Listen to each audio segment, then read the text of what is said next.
Hi everyone. Here's your mini lecture for this week. We'll be talking about non-pharmaceutical controls, and I'll explain what that is in just a bit.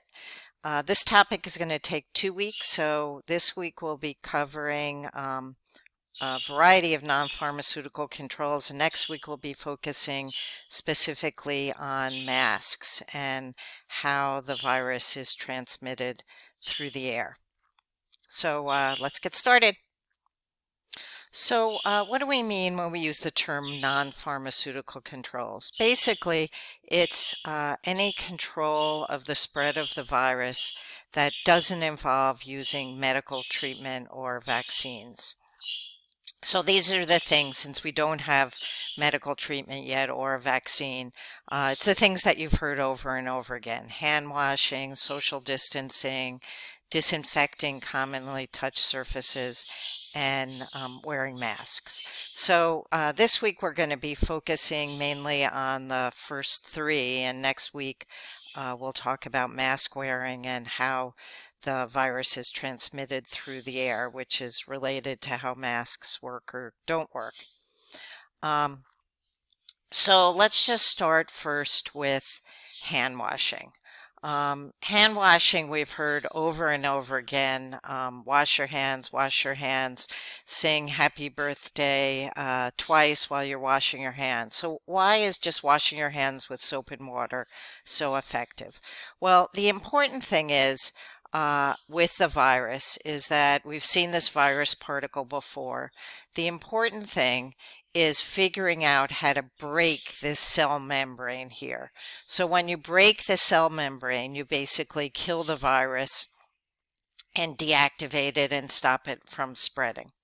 So what soap does, they found, is very effective against the SARS-CoV-2 virus. So here you can see some soap particles, and soap particles have two parts to them. There's the the little blue circle here, which bonds with water, and then it has a tail which actually tries to avoid water. So that's how a soap particle is constructed. And so what happens is the soap particles here, you have the water end here, and then you have the tails that are trying to avoid the water. And what they do is they attack the virus particle, they break the cell membrane, and they kill the virus. So this is how it works, and it's very effective. Luckily for us, it doesn't take much to kill this virus, and soap and water is very effective. So let's next talk about social distancing. So you'll have several modules, several interviews and material on social distancing. And so we talk about shutting down, staying at home, closing schools, staying far apart from people. Where did these recommendations come from? So it's quite interesting. People have looked at the previous largest pandemic that we had, which was in 1918.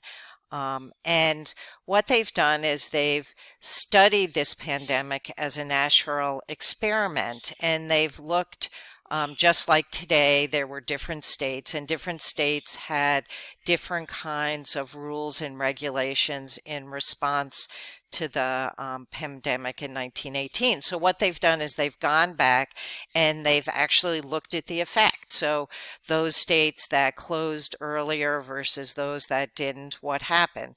And what they found is that those states that had policies that closed down very early, had fewer deaths, and their economies actually rebounded much quicker. And so you'll see an interview, and there's an article that shows how both economists and public health individuals as well as historians have looked at this and come up with these recommendations about the importance of social distancing, closing schools, closing stores, etc. So that'll be one aspect of your readings and studies this week. So another aspect that you'll be looking at is the whole issue of cleaning surfaces. So what the recommendation is that you clean and disinfect frequently touched surfaces like faucets, doorknobs, commonly touched counters like in the kitchen. And so what they tell you to do is disinfect. And there's some confusion about what is the difference between cleaning and disinfecting. And so your module this week has a webinar about the difference between cleaning and disinfecting. But basically, when we clean, we use soap products or products that have solvents. And the purpose of those cleaning products is just to uh, remove dirt from surfaces. So these products help unstick the dirt from a surface when you spray it on, and then using a sponge or some other kind of tool, you can then remove the dirt that you've unstuck from the surface. So that's what cleaning is. A very different process is disinfecting, and these are different kinds of chemicals that don't just remove the dirt. What they do is actually kill viruses and or other kinds of germs on surfaces. And so this action is similar to what you learned about soap, but there's various kinds of chemicals and disinfectant products like bleach, Lysol, and other kinds of products that actually go in and kill the virus by breaking up the cell membrane and deactivate it. So in this case, it's been very important to recommend that you do need to clean the surfaces because disinfectants work better on a surface where all of the dirt and grime has been removed, but you actually need a disinfecting product that will kill the virus.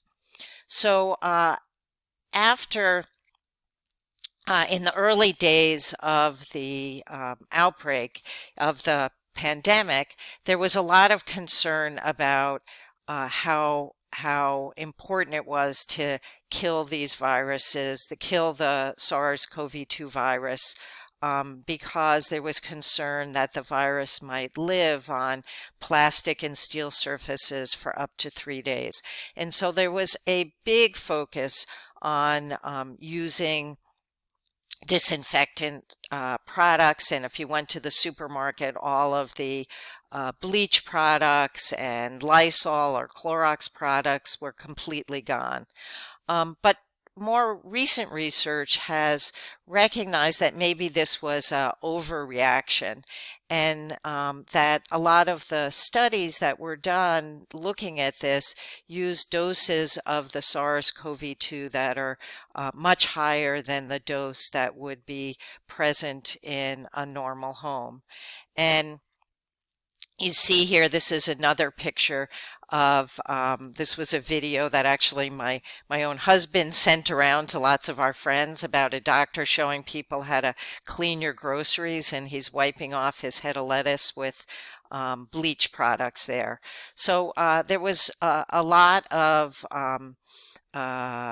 media attention about the need to disinfect. And interestingly, what happened as a result is that the number of cases of bleach and cleaning product related poisonings actually went up dramatically. And so the report to poison control centers went up about 20%.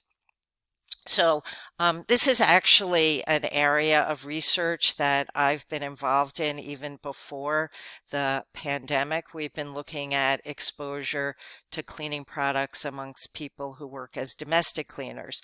So in class, I'll be sharing with you a little bit about this kind of research because we need to balance, in this case, the hazards of the virus and what it takes to kill the virus with the actual health hazards that might be produced by the chemicals that we use to try and kill that virus, and find a balance to have effective disinfecting without actually causing more health reactions as a result of using those chemical products. So you'll be learning more about that in a webinar this week in your module, and we'll be talking about it more in class also.